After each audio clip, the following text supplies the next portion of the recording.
Hi, this is Bobby Tewksbury with TewksHitting.com. This is our first edition of My Swing, and we have our first hitter to sudden in a submission is Quentin. He's 20 years old, and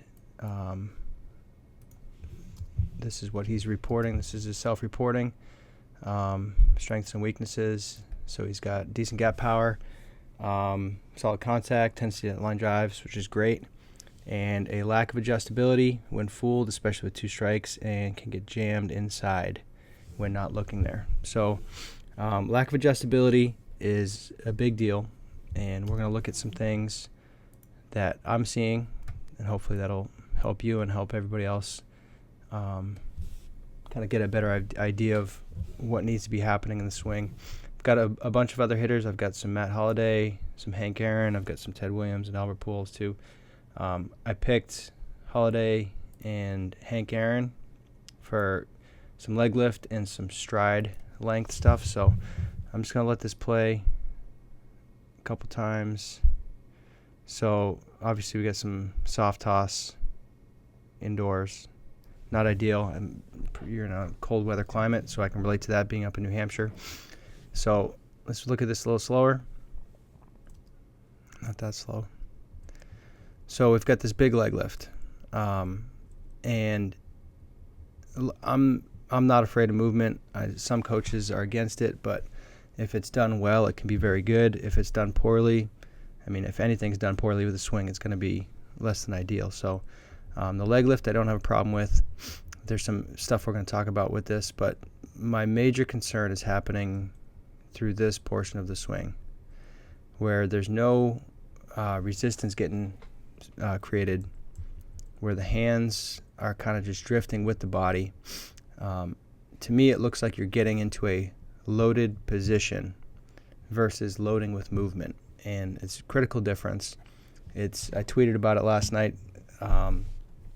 It's a huge mental hurdle for a lot of people, so hopefully the video I show is going to be helpful.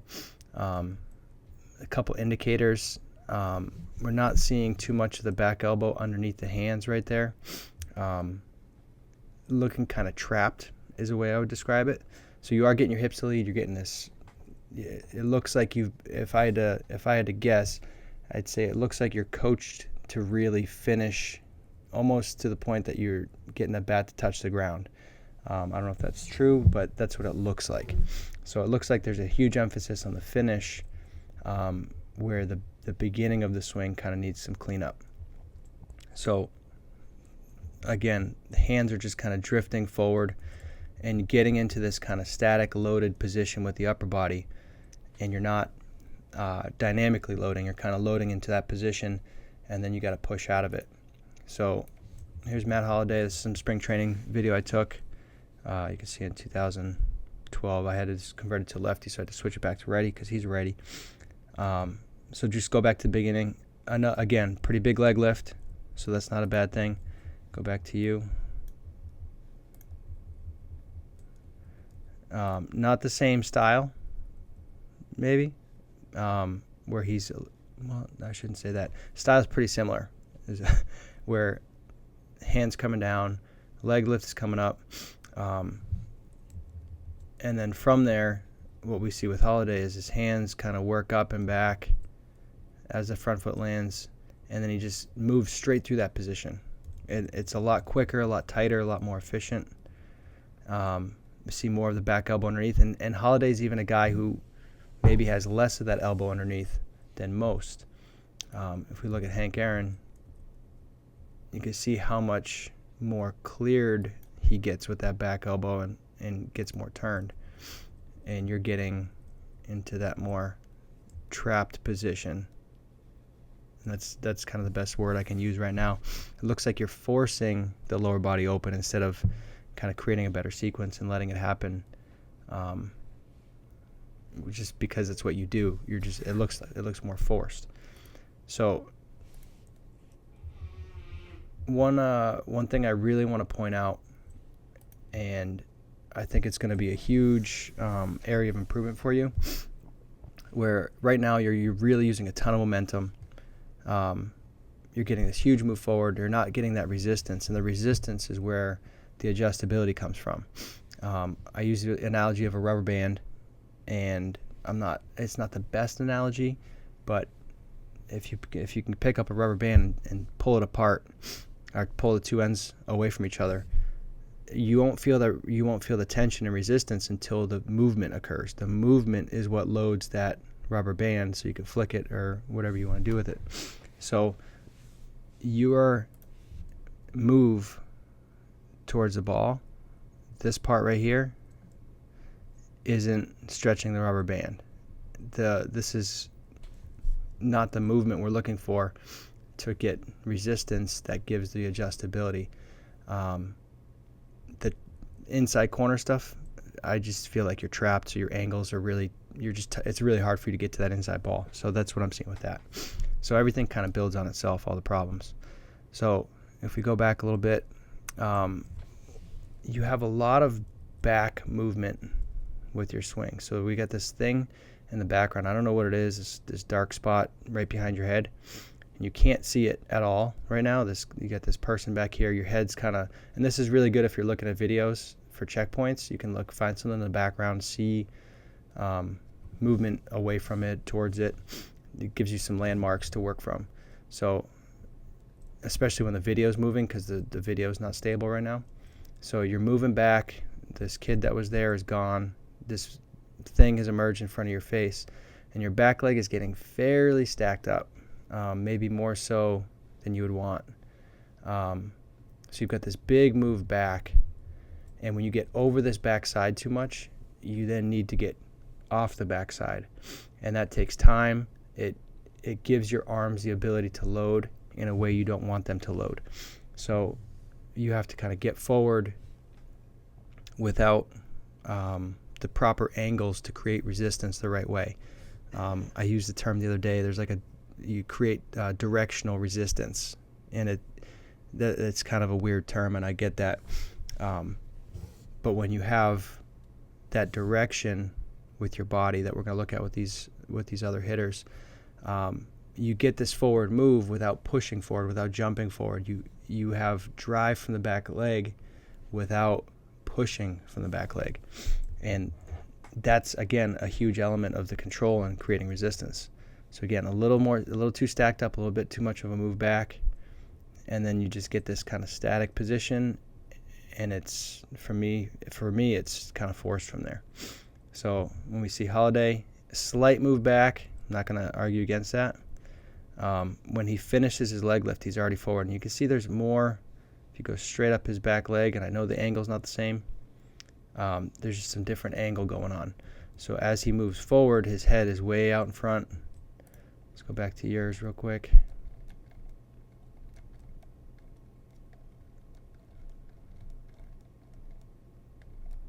Skipping around. I gotta go through the beginning, sorry. So you're in that static position.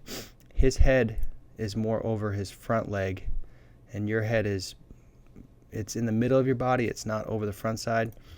I think you can afford to get more forward with the body by not going back. So you minimize the amount you move back. You get a more stable rear leg. Don't let yourself sway over that backside. And then from there, it creates this platform where you've got angle forward. And when the hands load against that, that's where the resistance comes from. That's where now he's getting on plane, he's getting inside the ball, he's getting depth, all the good things that we're looking for with the resistance, instead of forcing it and kind of forcing your body into that position. Hank Aaron's got a huge move forward. A lot of people talk about don't go forward with the head. Huge forward move. So put the mouse on his head, just crazy forward move. But again, we're going to see that angle. His head is always in front of his back leg. So when he moves, he doesn't have to get off his backside because he's never over his backside. There's a huge difference between getting back and going back. You don't want to go back to get back.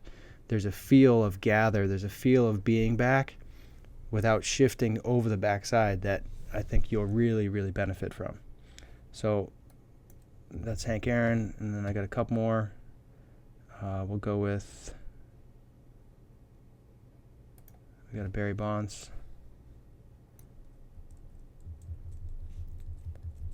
And again, we see some angle, and he's got, in terms of momentum, not much at all. But again, we see this angle from the backside where he's never over the back leg. When he taps his foot back, his head is mostly over his front leg, not over the backside. Not too much anyway.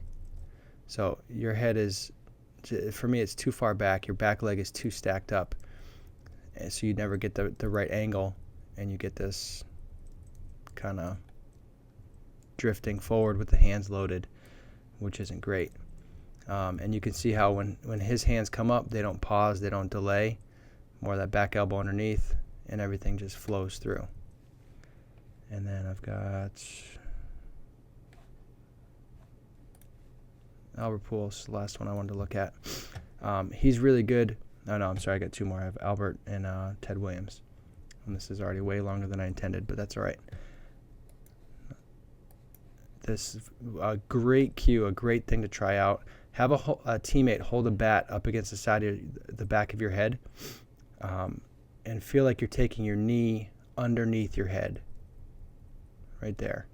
So when Albert does it, excuse me, you can see that there's some forward move. There's no sway back at all in his move.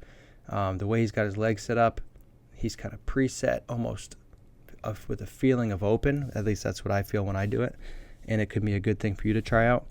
But feel like there's some maybe some turn of the hip, some your back, your rear butt cheek going towards the pitcher, getting some turn going.